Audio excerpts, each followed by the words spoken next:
네, 자, 시작하겠습니다. 자, 들어오십시오.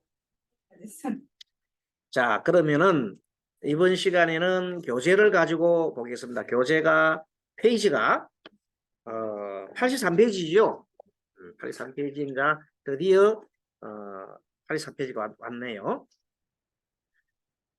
자, 여러분들 교재 83페이지 화면을 띄워드리겠습니다.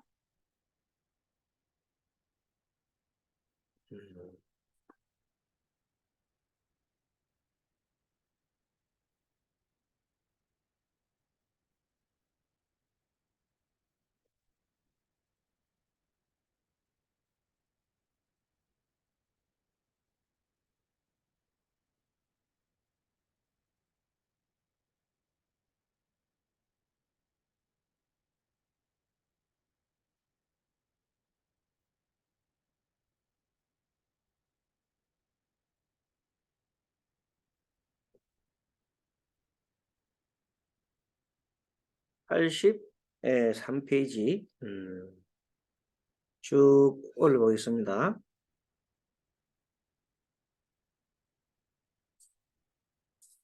네, 나왔습니다. 보이죠? 네. 네. 자, 오늘 화면에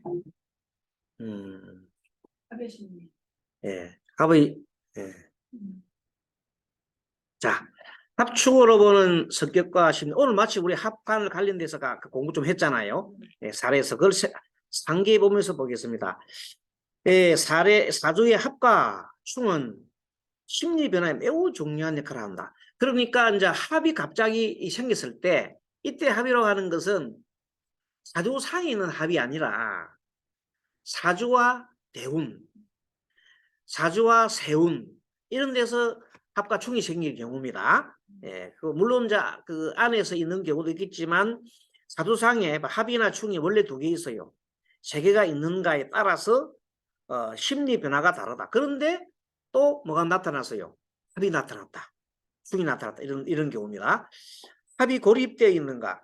합이 고립된다면 합이 있는데 합이 중간에 합쳐서 합이 정임 한목이라 합시다. 목 주변을 갖다가 글자들이 금이 많아. 그리고 때리잖아요. 그래서 합을 갖다가 득하는 오행들이 많이 있는지 중하는 거 있는지 이걸 보는 겁니다. 그래서 합이 고립되어 있다 말은 합 주위에 합을 못하게 하는 글자들이 많이 모여 있잖아요. 그럼 고립되어 있다 그러는. 발달하는 것인가 하면 합을 도와주는 거 또는 합이 계속 두 개, 세 개씩 있는 것을 합이 세 개 있으면 두 개 있으면 발달, 세 개 있으면 과달이 되겠죠.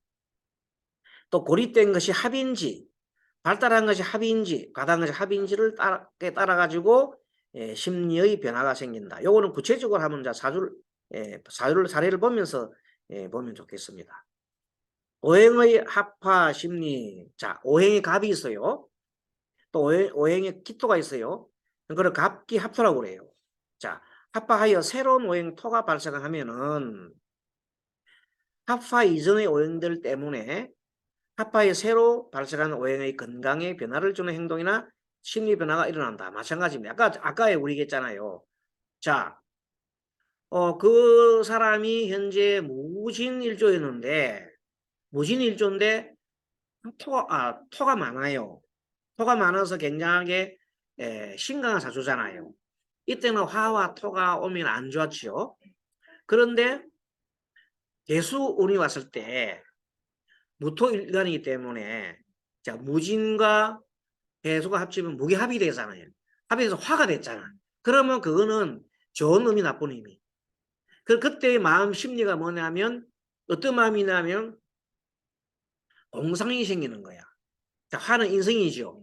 인성은 무토로 볼 때에는 공상이 생기고 자기 나름대로 여러 가지 번뇌망상이 생긴다. 이렇게 통변하는 겁니다. 아시겠죠?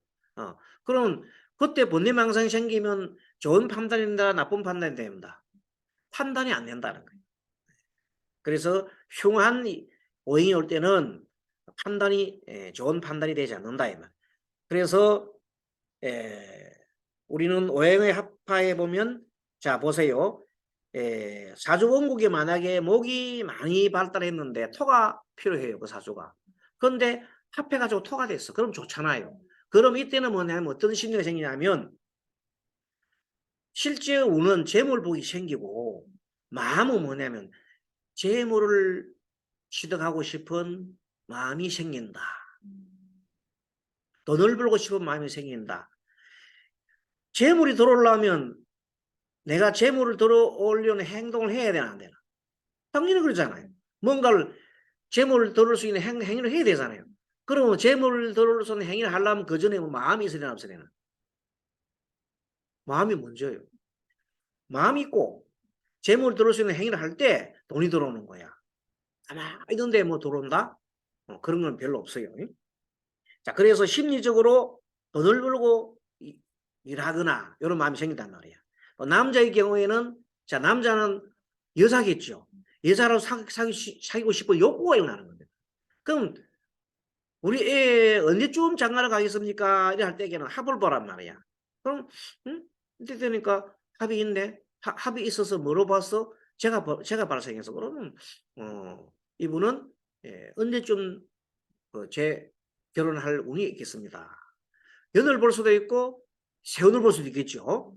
그래서 오행을 따라서 판단하면 되겠다 이 말이에요. 자, 육친의 합파의 심리, 육친과 육친의 합파의 어떤 새로운 육친이 탄생하면 합파 이전의 육친 때문에 새로 생긴 육친의 행동이나 심리의 변화가 일어난다. 행동이나 심리의 변화가 있다. 그렇죠.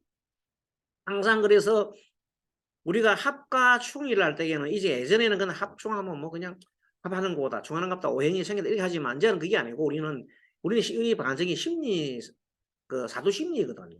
그래서 어떤 마음일라나 어떤 마음일라기 때문에 어떤 행동을 하게 되거든요.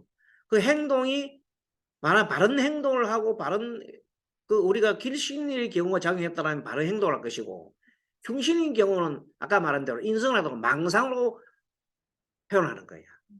같은 인성이 오더라도 흉인 경우에는 망상으로 번뇌 망상으로 표현을 하고 만약에 그것이 내한테 그 흉이 아니면 길이다잖아요. 길이면 어떻게 해요? 나를 도와주는 어떤 귀인이 생기는 것이고 아니면 내한테 지혜가 생겨서 좋은 지혜가 생겨서 이렇게 변하는 거예요. 모든 게 심리적인 변화가 되더라. 예를 들어 신강한 사주에 간목일간이 있어요. 지지에는 해가 있어요. 인성이 있어요. 자, 신강이라고 했어요. 그럼 신강은 수와 목이 나쁘겠지요. 근데 지지의 인성과 묘목급제가 합하여 새로운 육친인 비급이 생겼어요. 목이 생겼어요. 그럼 안 좋잖아요. 그럼 이 간목은 비급 경제자가 되니 나를 낳은 모친 또는 나를 돕던 기인도 나와 경쟁자가 되어버린다. 원래는 나한테는 좋아야 되는데 원래가 신강하기 때문에 나를 도와주는 인성으로 만들어지면 그 나를 도와줬던 원래 기인 있잖아요. 모친이나 기인 이런 사람들이 나와는 경쟁자가 되어버리더라. 그래서 결국 합파로 인해서 경쟁심이 일어난다. 경쟁심이. 이런 경우가 있나? 있다. 실제 우리 사주 주인공 중에 자기 어머니가 옛날 재가를 한 분이 계세요. 엄마가 제가 아빠하고 사이가 이제 아빠가 이혼했다면 이혼해가지고 이제 아빠는 뭐 홀로 사시고 엄마는 이혼해서 재가를 했다는. 근데 이 엄마가 재가를 해가지고 만난 분이 돈이 많은 남자 만났는가 봐.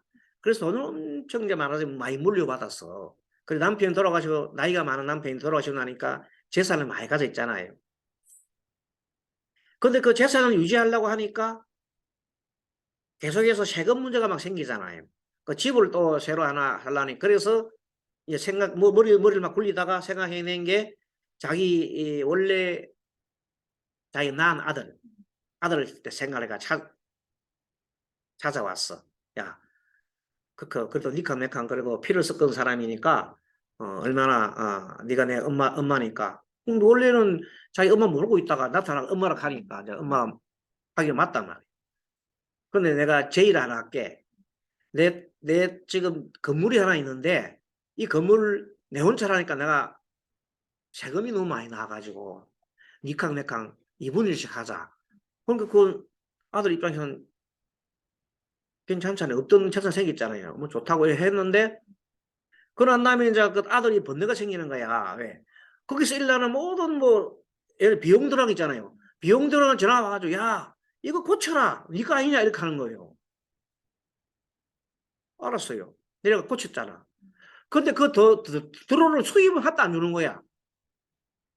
수입은 자기 다 쓰는 거야. 왜? 야, 네가 나중에 공짜로 생기는데 언제가 죽으면 다 니가 될 건데 내가 쓰면 안 되나? 그럼 내가 니한테 물어줄게. 이렇게 말은 되지요? 말은 되잖아요. 근데 이 아들 입장에서는 현재가 중요하지. 지금 내 죽을 파인데 돈이 자꾸 나가니까 자기 부인이 좋아하겠나 안 좋아하겠나? 이런 관계가 바로 경쟁 관계라는 거예요. 알겠습니까? 더보면 내 경쟁 관계에서 막 갑자기 이런 게 생긴 거예요. 자기한테 뭐가 생겨서 돈은 생기는데 자기한테 지금 절급지가 않아. 돈이 아니라 저 건물이 생기는데 이것 때문에 또 뭐가 생기냐면 자기 건물 있잖아요. 그러니까 자기 건물을 취득할 수 없어. 이중금 뭐 일가족 이주택이 되니까 엄청 힘이 드는 거예요. 그 포기하고 싶다 해도 그 많은 재산이 한 40억이 되는 재산을 포기할 수도 없잖아요. 이걸 어떻게 하면 되겠습니까? 이렇게 해서 사람은 번뇌가 일어난다. 알겠죠? 예, 생각지도 않은 그런 일들이 많이 있어요. 자, 한번 봅니다. 사례 84페이지 보면 압진, 경호, 무술무, 턱. 우리가 턱 보자마자 이 사주가 아까 저게 우리 무토일조 비슷하지요. 무신이 남자지요. 이번에 남자인데도 토가 엄청 많습니다. 토가 하나, 둘, 세 개, 네 개. 화토가 많은 사주예요. 그럼 신강하지요. 네, 토서. 자, 신강할 때 경금은 아까 식신 아까 파묻힌다 안 파묻힌다. 토다 금매라 그랬잖아요. 그리고 또 금매에다가 갑경충 때리고 있고 밑에 오에서 그걸 하고 있죠. 그래서 요때 경금이 참으로 힘든다는 뜻이에요. 네, 힘든다. 자, 오술합파로서 두 개의 비급이 인성으로 일단 오술합화라고 변했죠. 화로 변해가지고 안 그래도 힘드는데 비급으로 인성으로 변화하고 있고 그런 인성이 많단 말은 사람이 의존적이에요. 의존적으로서 다른 사람한테 또 인정받고 싶은 욕구도 많은 사람이에요. 의존도 하면서 타인한테 뭐가 많다? 인성이 많으면 인정받고 싶은 욕구가 많다 그래요. 다니던 직장은 그만두고 친구나 형제 돈을 끌어다가 사업하려 크게 실패한 사람입니다. 이 사람이. 이런 사람이 사업을 하면 되나 안 되나 이런 얘기입니다. 자, 첫째 봐서 이 사람은 물이 한 방울도 없지요.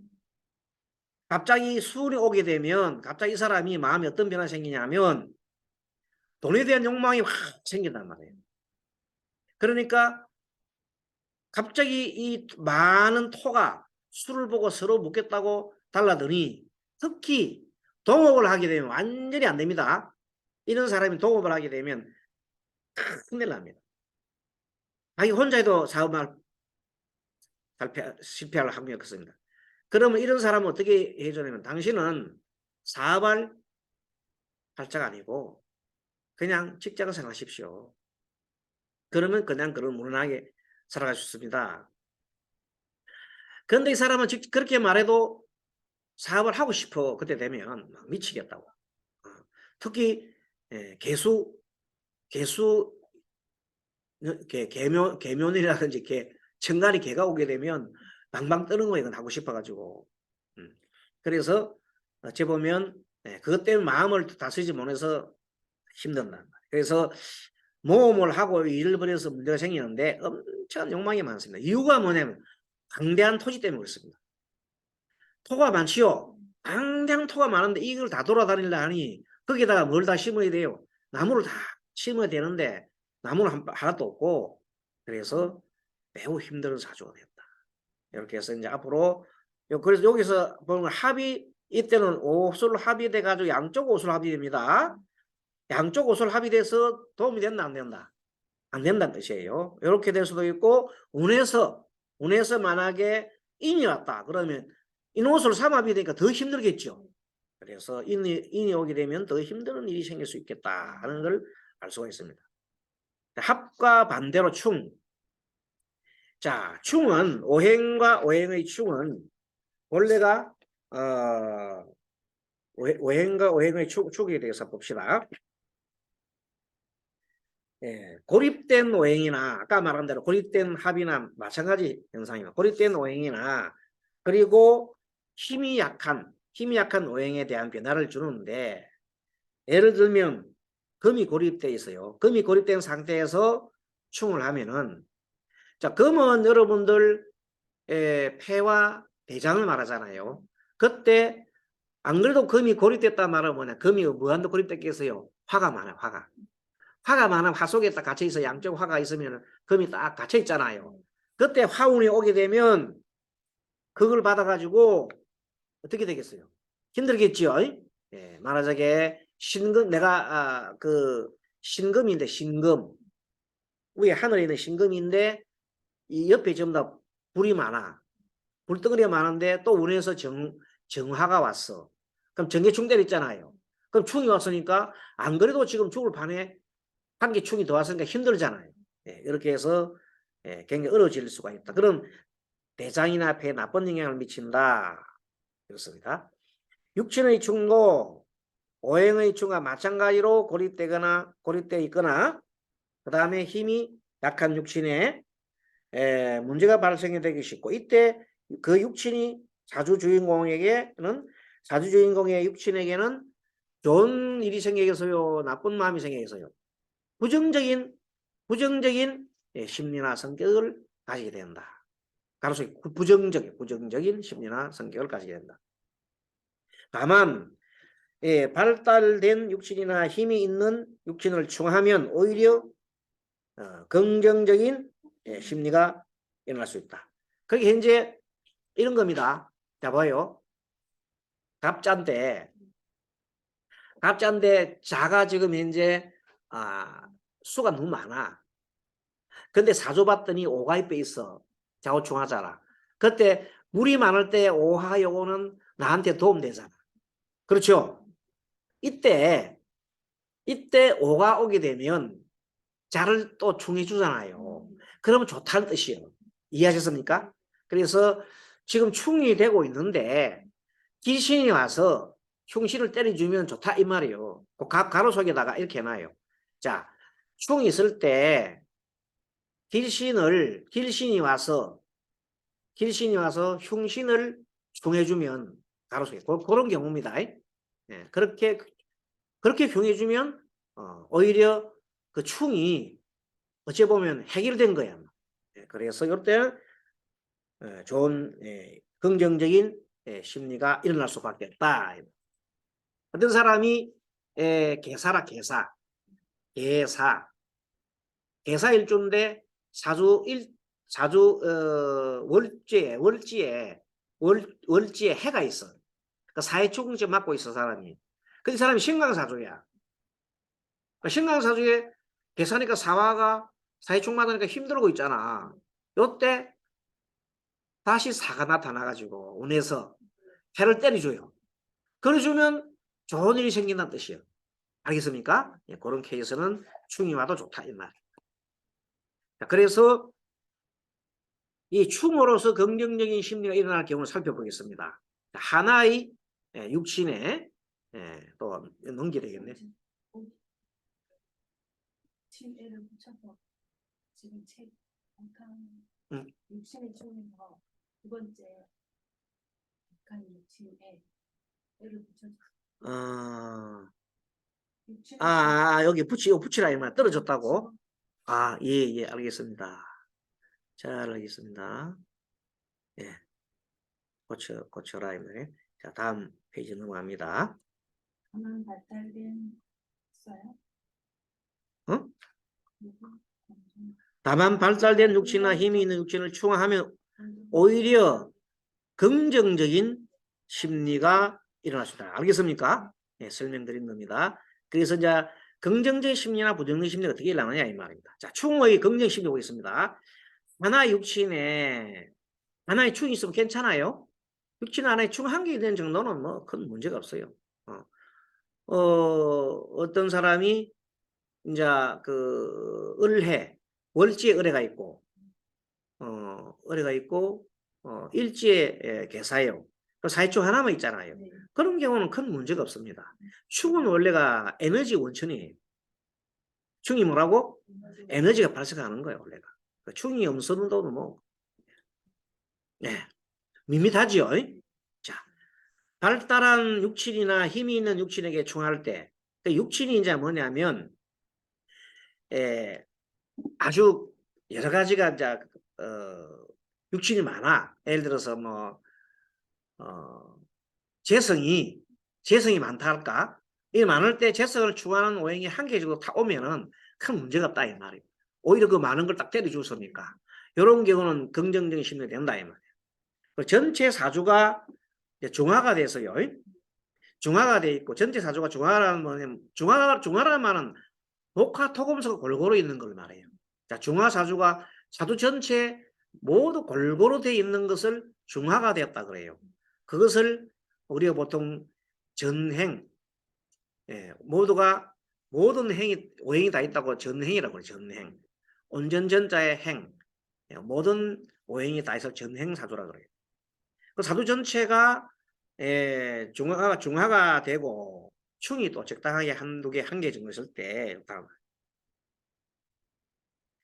자, 사주 전체 충이 3, 4개가 있어요. 충이 많아요.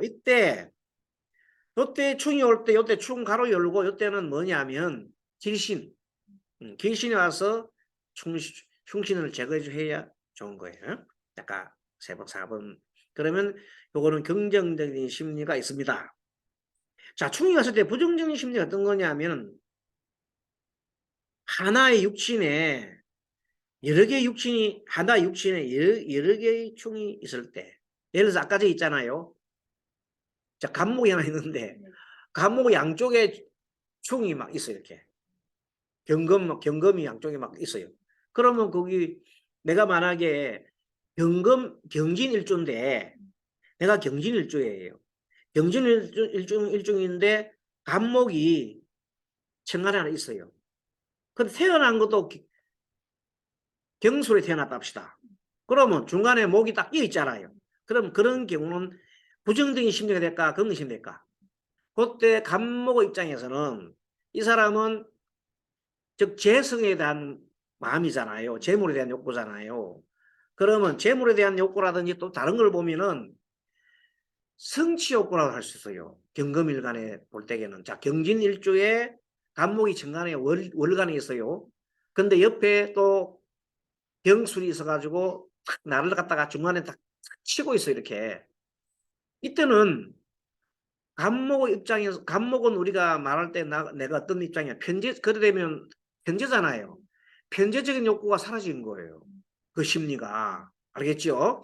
그러면 어떤 뭐 내가 관리를 하고 싶은 마음이나 또 뭐냐면 편제는 보면 또 좋은 장점을 보면 즐거움 있잖아요. 그죠? 즐겁게 살려고 하는 그런 생각이 없어지고 마음이 뭐 어두워지겠죠. 그래서 이때는 부정적 심리 일어납니다. 그래서 가로 속에 어느 하나의 육신에 여러 개의 충이 생기면 정말로 부정적 심리가 난다. 고립된 육식이나 힘이 없는 육신에 충을 받을 당연하죠. 헌화에 시지에 시가 만약에 예를 들어서 경인이라서 경인 시가 경인이에요. 시주가 경인인데 일주에서 만약에 일지가 신이라 합시다. 그럼 인신충하고 위에서도 그거잖아요. 이렇게 된 걸 말하면 고립된 육신입니다. 요때 충을 받으면 힘들겠죠. 이럴 때 충이 받으면 힘듭니다. 이때 충을 받아 고립된 육신은 힘이 없는 육신이 되기 때문에 충을 받으면 부정적인 심리가 일어난다. 이때 그 사람이 어떤 심리가 일어나는가는 일간의 위치에 따라 틀리겠죠. 일간이 어떤 이는 따라 가지고 틀리집니다. 전체 사주가 또 편중되어 있거나 아까처럼 토가 편중되어 있거나 아니면 합충에 합충이 되어 있는데도 합충이 되어 있는데 깨진 원인이 많다. 깨진다 말은 뭐냐면 합을 하고 있는데 옆에서 또 누가 축을 하고 있다. 이런 식으로 많이 있을 때 또 깨진 오행이 합충이 있는 데다가 깨진 오행은 또 거기다가 또 깨는 겁니다. 깨진 육친이 많을 때는 부정대 심리를 합니다. 또 네 번째가 참 중요한 거예요. 충이 하나도 없어요. 사주에 충이 없는 사주였는데 이건 운에서 자 봐요. 4번째는 뭐냐면 충이 없는 사주에 오해한 사주에 운에서 충이 올 때 아까 저기 우리 첫 시간에 충이 없는 사주에서 그 사람이 근데 충이 오게 되면 심리적으로 변화가 생기는데 그때 자기한테 만약 길신이 오면 좋은데 흉신이 오게 되면 엄청나게 안 좋겠죠. 네, 그렇습니다. 이렇게 생각을 하고 다음 문제를 한번 보겠습니다. 자, 병자, 을류, 임자, 계묘. 이거 지난번 우리가 이경규 씨에 대한 사주를 한번 본 적이 있습니다. 그 내용 한 번 더 해놓은 건데 병자, 을류, 임자, 계묘인데 이분은 을경이 합금을 하고 있어, 그죠? 을경 합금을 하고 있고 그 다음에 묘유가 바로 충하는 게 아니라 잠깐 건너뛰어서 조금 멀리 조금 멀리 떨어지는 요충이라 그래요. 요충. 네, 조금 떨어져 있는 요충. 요충하고 있어가지고 적당하다. 충합이 적당하다. 을간도 있고 묘충도 하고 있고. 이때 이분 전체적으로 봤을 때에는 지난번 사주에 약간 심각하다 그랬어요. 왜? 임자일주에 수가 많잖아요. 경금이 있어서 어느 정도 금수가 많은 사주로서 심각한 사주라 그랬어요. 목화가 길신이라고 그랬어요. 이때 무토가 이제 26세에 무토가 왔어요. 무운이가 26세에 무토가 왔어요. 무토가 그 수임을 거부해 주기 때문에 좋지요. 수가 많을 때 토면 좋습니다. 관성 기준으로 개금연으로 출발했습니다. 그때 36세 때 월에 있는 을과 또 30세 때 기토가 을극으로 을과 거기 을극서 극이 됐네요. 그래가지고 을은 이 사람한테는 뭐예요? 상간이 그죠? 상간이고 기토는 임으로 볼 때 정간이잖아요. 상간 정간이 돼 있고 그걸 받고 그 다음에 밑으로 볼 때는 축이 유축이 합이 돼가지고 금이 되니까 인성이 합장돼서요. 그리고 자축이 합토로 변했어요. 합토로. 그래서 축이 뭐냐면 자 자와 합치면은 자축 합토가 되고 유축이 합하면 금이 되고 그러니까 전반적으로 금도 되고 토도 되고 이러한 게 이제 되면서 천간으로 볼 때에는 이 사람은 기토가 왔고 좋은 거죠. 그래서 인성도 확장되고 유축금으로 인성도 확장되면서 동시에 관도 왔단 말이야. 관도 왔으니 관은 명예지 명예. 이 경우에 신강사주에는 관은 명예입니다. 명예. 이 사람으로서 명예는 굉장히 좋죠. 개그맨이 명예는 자기가 위상이 높아가는 거 아니겠습니까? 그래서 합도로 길성 관성이 확장되면서 개그맨으로의 위상이 높아졌다. 이런 것은 그때 을극 극이 옴으로써 어떤 마음이 생기는가 하는 것은 본래는 이 사람이 이제 상간인데 상간인 마음이 있잖아요. 토가 생기면 어떻게 생기냐면 상간적인 마음이 기토를 딱 그걸 해주잖아요. 그걸 해주면은 서로가 순간적으로는 힘이 서로가 막 생겨요. 이렇게 에너지가 발생해가지고 되게 아주 나쁜 게 아니라면은 이 사람 심각하잖아요. 심각할 때는 식상이 좀 와가지고 심각할 때는 식상이 와서 관을 좀 쳐줘도 서로 힘이 빡빡 생기기 좋다 이 말이에요. 한편으로 이런 거예요. 개그맨으로서 빵빵 뜨잖아요.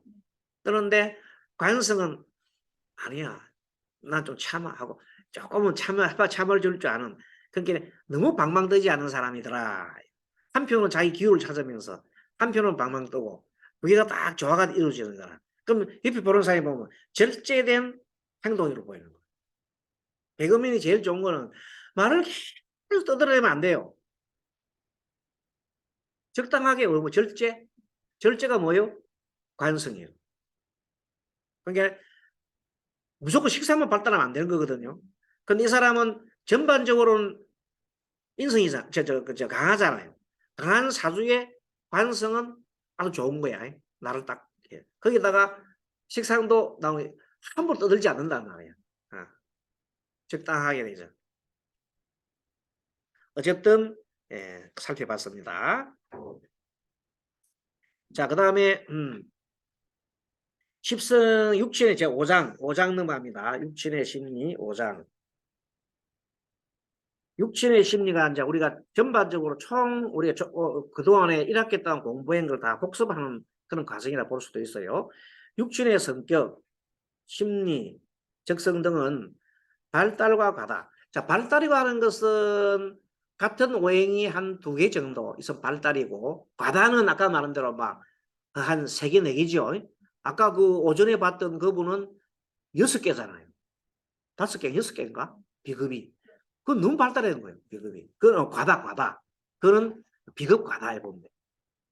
과다일 때는, 그렇게 적당하게 발달되거나 또는 과다할 때 그 방향에는 긍정적 심리가 나타난다. 발달과 과다에. 과다는 뭐 너무 많은 건 아니에요. 극히 과다하는 게 아니고. 자, 극히 과다한 경우는 또 약간 퀘스천 마크 붙이는 요 과다는 어느 정도 발달보다 조금 많은 걸 말합니다. 반대로 무존재나 고립일 때 우리 사주에 봤을 때 아까 지게 전번에 봤을 때 그 무진일주가 비급이 많고 그다음에 식상이 하나 있었고 그다음에 재성이 하나 있었잖아요. 나머지는 관성도 없고 인성도 없었잖아요. 그걸 생각해 보면 됩니다. 그래서 반대로 무존재나 고립일 때는 부정적인 심리가 일어나는 겁니다. 그런데 부정적인 심리가 일어난다. 근데 이분은 부정적인 심리가 뭐냐면 나를 갖다가 그 비급이 많기 때문에 나를 가두려고 하면 그냥 확 속으로 막 일어나는 거예요. 비급이 많은 사람 보고 자존심 강한 사람 보고 관성으로서 막 이렇게 하려고 하면 갑자기 이걸 하려면 자기가 못 참는 거예요. 그래서 포다, 목절. 포다, 목절. 아까 배웠죠? 포가 많아지면 관이 그걸 해도 관이 부러진다 이 말이에요. 그때 부정적인 심리가 일어나면 뭐야 이거 이러면서. 그때 부정적인 심리가 안 일어나려면 어떻게 되겠어요? 유통이 돼야 되겠죠. 유통이 되면 이 사람은 유통이 안 되더라. 그런 게 일어나면서 이걸 봅니다. 육신의 인간관계, 육신의 기본 원리입니다. 요건 이제 천천히 이제 꼼꼼히 공부합니다. 남자는 여자를 극하는 구조로 되어 있죠. 우리가 남자가 만약에 비급이란다면 비급에 있으면은 여자는 재성이죠. 그렇게 되어 있고 만약에 여자의 경우에는 남자 사주로 봤을 때는 관성 쪽에가 여자 사주가 있게 되죠. 그래서 아니죠. 관성이 아니고 일반 사주에 여자 사주에는 남자가 관성이 위치합니다. 그래서 항상 보면은 남자는 여자를 극하는 구조로 되어 있는 게 우리 십성 원리예요. 십성 원리는 그렇게 되어 있다. 어머니는 자식을 항상 생하는 관계로 만들어져 있어요. 그래서 어머니가 재성이 어머니가 만약에 나로 볼 때 나는 어머니로 봤잖아요. 어머니로 보면은 어머니 인성이잖아요. 인성으로 볼 때에는 나는 비급이요. 그 나를 생겨주잖아요. 근데 만약에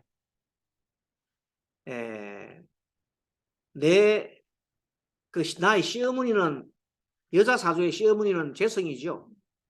맞나요? 그럼 여자 사주의 시어머니 재성인데 재성이 생하는 거는 뭐예요? 엄마가 생하는 거, 시엄마가 생하는 거.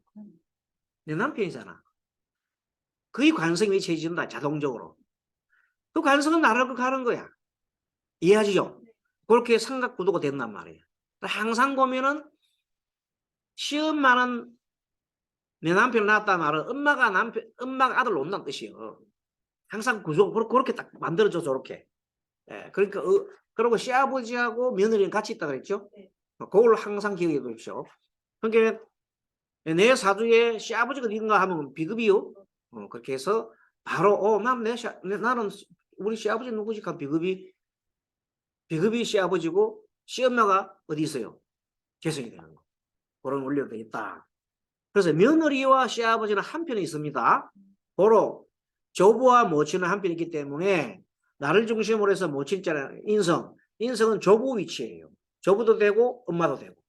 알겠죠? 그렇게 이제 딱 우리가 뭘 해놓느냐, 머릿속에 해놓으면 이 육친 관계가 굉장히 좋아져요. 공부하기 좋아져요. 며느리와 시아버지는 한편에 있다. 그래서 조부는 할아버지잖아요. 나의 모친은 서로 사이가 며느리하고 시아버지 사이잖아요. 그래서 조부와 모친은 한편이다. 어디 위치에 있냐? 인성에 있다. 인성. 그렇죠? 알겠죠? 장모와 사이는 어디 있느냐? 남자 사주 여자는 개성이에요. 그렇게 그 여자를 나의 처를 놓은 사람은 어디요? 장모는 식상의 위치에 있단 말이에요. 그 식상이 뭐가 있어? 사이가 있는 거예요. 왜 사이가 있느냐? 내 딸은 관성이잖아. 관성을 극하는 사람이 남자잖아. 그러니까 위치가 식상에서 남자 사주에 식상의 위치에 장모와 사이가 있다. 남자 사주입니다. 남자 사주 아니면 장모가 나올 수가 없잖아. 네, 그렇습니다. 이런 관계로 해서 우리가 공부를 해보면은, 자, 비견을 한번 훑어보겠습니다. 우리 늘 공부하는 건데, 자, 남성의 경우에 비견은 남자 형제, 처조카도 들어갑니다. 그 다음에 친구, 동업자, 동창생, 자매, 이런 덕이 되고, 자매 시아버지 좋습니다. 여성은 남녀, 형제, 시부, 형제, 친구, 동창생, 시댁 식구. 왜 시댁 식구냐 하면 비견은 아버지 있잖아요. 나의 시아버지와 같은 사람들은 삼촌, 시삼촌 이런 사람들은 다 비급으로 봅니다. 고모, 그렇죠? 시고모 이런 사람들은 다 그 비견에 있고, 덕제는 남녀 형제, 이복 형제, 며느리, 동서간, 딸의 시어머니. 그 다음에 여성은 남녀 형제, 이복 형제, 시아버지, 동서간, 아들의 장인, 시댁 식구, 남편 여자. 요 관계는 이렇게 이제 펴놓고 그 그림을 그려놓고 이렇게 오행도를 그려놓고 있잖아요. 꼼꼼히 따져보세요. 그러면 나중에 답이 다 나오는데, 핵심은 위에 얘기했던 1, 2, 3, 4 육친 관계 있잖아요. 육친 기본을 알고 이게 보면 답이 다 나와요. 그러면 재밌게 볼 수 있어요. 야, 식신에서 남성은 아까 말한 대로 사위가 있고 장모가 있고 그렇습니다. 자, 그 다음에 여성은 식신이 아들이고 아들과 딸이고 딸의 시아버지 정조고, 여성인 경우에는 식신이 아들. 여성인 경우는 딸이 아닌가? 딸이죠. 내가 볼 때는 여성인 경우는 아들 같은 음양이 바뀌어 있는 것 같아요. 여성인 경우에는 상간이 아들이죠. 아들 요렇게 바꿔놓읍시다. 그 기억이 맞는 것 같아요. 평간지지? 그건 아닙니다. 아니, 딸. 자, 어쨌든 그렇게 조금 보면서 살펴봅니다. 그다음에 편제. 편제는 보니까 부친, 남대사주에는 첩, 애인, 형수, 제수, 처형제간 부인. 여성은 아버지, 시어머니, 외손녀, 아들의 장모, 아들의 장모. 자, 아들의 장모 말되네요. 다음에 정제는 부인, 큰아버지, 고모, 아들, 장인, 자매의 시모, 첩애인. 정제 여성의 경우는 외손자, 큰아버지, 고모, 시조부, 시모, 형제. 근데 사실은요, 우리가 이게 이제 이건 십성 이렇게 해놨는데 사실은 많이 사용하는 거는 우리 핵가족 사역에서 많이 사용하는 거는 부모, 형제, 자식 그 정도. 거기다가 아까 말한 대로 이제 그 딸도 있으니까 딸의 장인, 장모 정도. 또 그다음에 외손자, 뭐 외손녀 정도. 그 우리도 봐도 이제 아마 아들은 나한테는 이제 아들은 나한테 뭐가 돼요? 손자잖아요. 그래서 그런 위치가 남자 사주의 아들은 관성이잖아요. 그리고 관성을 극하는 게 아들의 아들이거든. 그 식상이라. 식상이 남자서 손자가 있는 거. 여자의 경우에는 아들, 딸이 어디가 있냐면 식상이잖아요. 그 식상을 극하는 인성이잖아요. 그 인성 쪽에, 인성이 먹고 손자예요. 오케이? 네, 그런 식으로 따져보면 돼요. 기본은 뭐냐면, 아까 말한 대로 남자 사주의 아들은 관성, 여자의 경우에는 식상, 그게 기본이에요. 그리고 이제 여자 사주에는 아들, 딸이 있을 거 아닙니까? 그럼 아들, 딸은 식상인데 아들이 극하는 위치가 뭐냐면 그것이 관성이잖아요. 아들이 극하는 위치 관성이 거기가 뭐냐면 내 자부가 며느리가 있는 거예요. 여자 사주에. 여자 사주에 며느리 어디 있어요? 관성이 위치해 있는 거예요. 그러니까 관성이 위치하니까 관성은 나를 극하잖아. 기분 좋아 나빠. 그래서 그래서 항상 나는 기분 별로 여자들은 뭔가 보면 며느리 하면 기분 나빠. 왜 나를 막 그거 하니까. 이해했어요? 그 다음에 남자의 경우에 보세요. 남자의 경우에는 나의 그 딸이 있잖아, 딸. 나의 딸은 나가 되게 좋아하잖아요. 그럼 딸이 어디 있어? 위치에 있어요? 관성에 있잖아요. 근데 관성에 위치해 있는 딸인데 이 딸을 극하는 사람은 어디요? 식상이잖아요. 근데 사위가 어찌 보면 나한테 힘을 빼는 거예요. 자꾸 막 힘을 빼버려요. 이렇게 빼는 게 아니고 뭔가 모르게 좀 내가 손해보는 듯한 예, 사위 뭔가 손해보는 듯한 이런 느낌인다. 어쨌든 그런 모든 것들이 심리적인 현상을 보는 것이거든요. 그래서 이걸 자꾸 연습을 하면서 통변을 해보면요. 재밌습니다. 지난번에 말씀드린 적이 있는데 어떤 사람이 사주를 보러 왔어요. 봤는데 물었습니다. 관이 너무 많아요. 관. 여자 사주에 관이 많다 말은 남편의 힘이 너무 세다. 아니면 남편이 살이래요. 살. 흉식이 된단 말이에요. 예.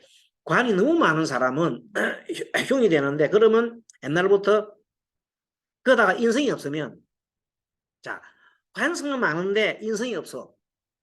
인성이 있어야 관인상생을 해가 될 건데 인성이 없단 말이에요. 그러면 뭐냐면 남편 직접 나를 그가잖아.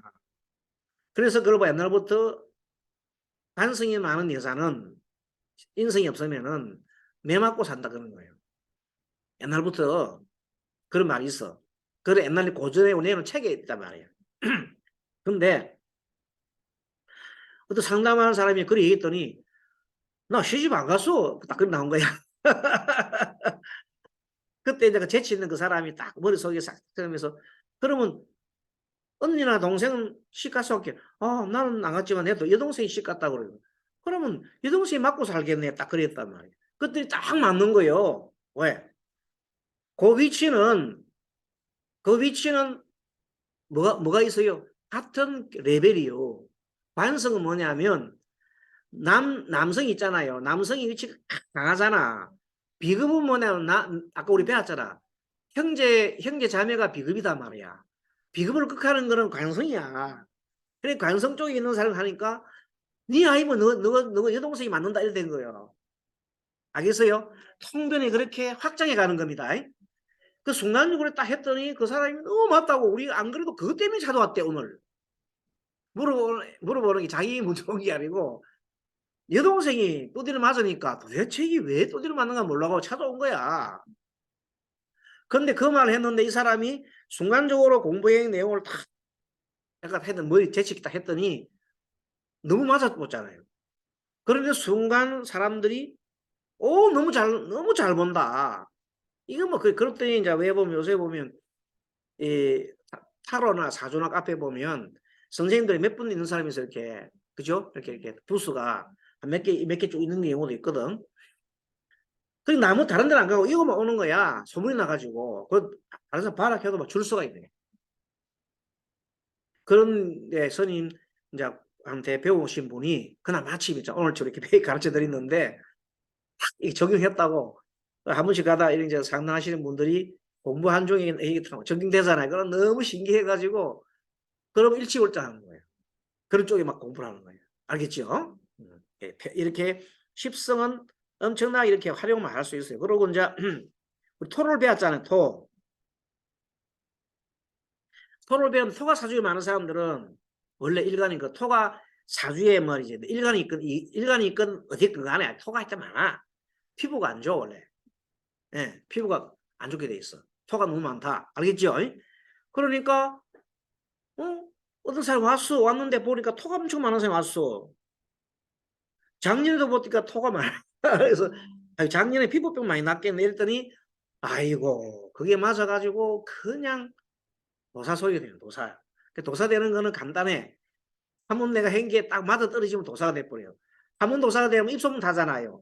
그러면 사람이 줄이래요. 내 운이 좋을 때 있잖아요. 그럴 때는 사람이 막 계속 줄 서는 거라. 물론 뭐 실력도 있지만은 그것도 운도 필요해요. 사실은요. 아무튼 또 병관 아들 공부했고 정관 딸 정조모. 왜 정조모냐? 왜 정조모가 이게 또 딸이 되느냐? 한번 보겠습니다. 자, 그럼 할아버지가 조부하고 시어머니가 인성이 된다 그랬잖아요. 아까 그 배웠잖아요. 나의 엄마하고 할아버지는 같이 있다 그랬잖아. 맞지? 그럼 할아버지 놓은 사람이 누구? 요 정조모라. 그렇죠? 여기에 정관 정조모입니다. 그럼 정조부는 어디 있어요? 식상. 네. 그래서 정조부는 식상에 위치해 있는다. 그래서 우리가 식신에 올라보세요. 식신에 보면은 저 정조부가 나오지요. 양쪽 다 나오지요. 남자도 정조부 되고 뭐 되게 이런 식으로 맞아떨어지는 겁니다. 예. 자, 그 다음에 정관은 여자의 경우 남편, 며느리도 있자 그랬죠. 며느리도 위치가 관성에 위치해 있습니다. 딸 시어머니 정조모, 애인 정부. 왜 딸 시어머니가 왜 정관에 위치해 있느냐 하면은 딸이 식상이 있잖아요. 딸이 극하는 게 딸의 며느리는 딸이 그 며느리가 어디 갔거든 갑자기 며느리 딸 시어머니 딸이 극해요. 그걸 당하는 쪽이 어디예요? 시엄마.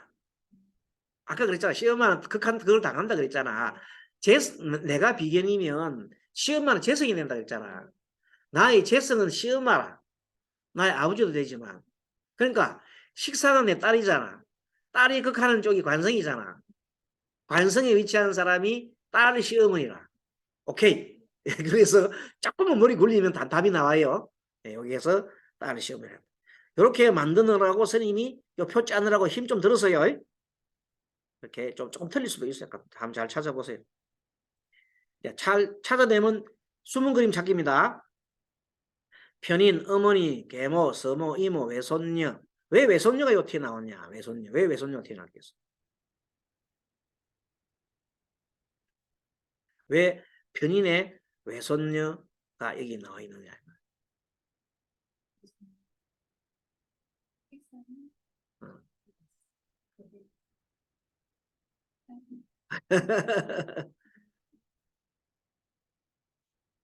외삼촌. 이런 것들 이제 오늘 이제 숙제 줄 테니까 공부해 보세요. 예, 그 그림에 이상합니다. 이게 안 맞습니다. 다음 시간에 와서 얘기해 주세요.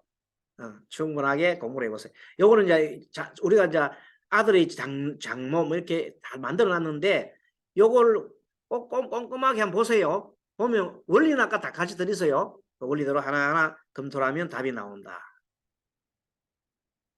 어머니, 외손자. 외손자는 내가 딸이 있죠, 딸이 놓으면 외손자 알겠어요? 그래 안 그래요? 딸은 어디 위치에는 남자 사대 딸은 위치는 관성이에요. 관성 딸이 놓은 게 나한테는 인성이잖아요. 그게 외손자지. 그쵸? 그렇게 보면 됩니다. 간단해. 원리는 간단해. 내 딸이 낳은 사람이 나한테는 외손자야. 외손자가 그러니까 인성이 되는 거야. 그렇게 머리가 그렇게 이되면 사통팔달자 우리가 연습을 해보면 돼요. 그러면 왜 이렇게 하느냐 이건 뭐냐면 혹시라다가 이제 어떤 센서가 왔어요. 봤을 때 이제 인성이 만하기 힘들다 그러면 혹시 외손자가 이번에 좀 어려움이 있어서 그래 만약에 맞췄다 합시다. 예를 들어서 그러면 난리 나는 거예요. 어떻게 외손자까지 나와요? 그렇죠? 그래서 이 사주를 보고 하다가 십성을 화했을 때, 이 십성 여기 육칠의 통변을 화한 사람이 말 한마디 했을 때 그 원리는 간단해. 근데 그걸 했을 때 완전 대박 나는 거예요. 그런 경우 많아요. 그래서 사람들이 너무 놀라잖아요. 아니 갑자기 이런 일이 있을 수 있냐요. 근데 그게 우리가 몰라서 그렇지 정밀하게 들어가면 이렇게 나와요. 그 다음에 이것만 있는 게 아니에요. 조상을 파가잖아요. 그럼 고조부 보석 다 올라가잖아. 정조부 하잖아. 조상을 막 파가다가 정조부 3대 정조부 때 예를 들어서 흉신이 막 나오잖아요. 그때 딱 찍어내면 엄청 그때 난리 나는 거예요. 그때 그런 일이 있었나? 그때 만약에 아까처럼 뭐 음독 이렇게 약물 드신 분이라든지 이런 걸 찾아내잖아요. 그러면 그냥 근데 그 병상이 잘 안 보여 그런 게 안 보이는데 상담하다 보면 있잖아요. 느낌이 있거든요. 이 사람이 막 안 풀리잖아. 아까처럼 그분처럼. 그래 물어보면 이상하게 아버지, 시아버지 그 위에 이런 사람들이 안 좋은 일 뭐 예를 들어서 전쟁에 나가지고 돌아가셨다든지 뭐 그런 게 많이 나와요. 옛날에 보면. 그런 거를 차단해서 이렇게 할 때는 굉장히 이제 어떤 믿음을 주잖아요. 그렇죠? 그래서 보통 보면 이제 사람이 잘 보고 본다는 때 과거에 대한 게 있잖아요. 미래에 대한 잘 알아맞히는 건 좋은데 일단은 과거에 대해서 잘 알아야 돼. 과거를 잘 맞춘 사람은 미래에 대해서 잘 알 거 아니냐 이거지. 그렇죠. 그래서 이제 이 사주를 보는 거는 과거에 대해서 그다음에 오주에 대해서는 오주는 미래를 보는 겁니다. 그러니까 과거와 미래를 동시에 다 보면 좋겠고 사주는 대개 보면은 미래도 미래지만 현재 상황 있잖아요. 현재 상황, 과거의 상황에 대해서 많이 상담을 하는 게 맞아 이게 과거에. 그러면 추이가 있으니까. 근데 오주는 과거도 과거지만 미래가 더 중점적이에요. 그렇게 해서 사주 오주를 동시에 공부를 해놓으면 도움 되겠다. 자, 좀 더 보겠습니다. 그 다음에 육친의 친속 관계 이제 공부합니다. 88페이지인가요? 자, 남녀는 본래가 어떤 관계를 그랬어요? 좋아하는 관계예요? 그래 안 그래요? 남녀가 좋아해야 되는 관계인데 남자가 여자를 싫어하고 여자가 남자를 싫어하고 여자가 여자를 좋아하고 남자가 남자를 좋아한다. 그런 거를 조금은 우리가 볼 때에는 이 음양오행이 안 맞아요. 그래서 남자와 남자, 여자와 여자는 본래 대립관계다 이 말이에요. 자, 그러면 왜 그러냐면 물질적으로 있잖아요. 자석을 남자를 플러스 합시다. 자석을 플러스 끼리 붙이고 탁 튕기네 이렇게. 마이너스 끼리 붙이고 탁 튕기네요. 근데 나눴다가 플러스 마이너스 저걸 뺑 돌아가 딱 붙어버려 그렇게. 자석과 실험해 본대요. 플러스 딱 나누면 튕겨봐요. 그러다가 반대쪽으로 붙어버려요. 이렇게. 딱 보면 플러스마이너스 붙어 있는 거예요. 그 자석 옛날 놀이 많이 했잖아요. 그걸 보면 예, 바로 그게 음양관계다. 그런데 남자 중에 원래 남자는 남자 행동을 해야 되는데 남자 중에 여성 같은 사람이 있어요. 남자 중에 여성 같은 사람을 아니마라고 해요. 아니마. 뭐 그것도 일반적인 현상이 있죠. 뭐 그럴 수도 있어.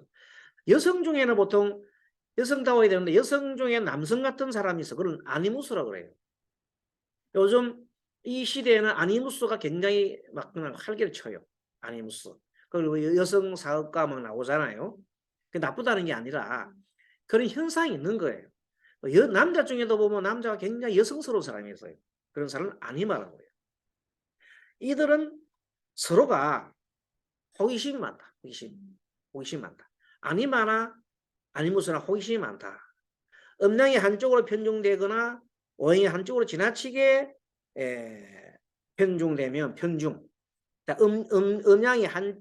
음량이 한쪽으로 편중되거나 오행이 한쪽으로 편중되면 음량이 오행된다 말 아까 음과 양을 우리 알고 있죠.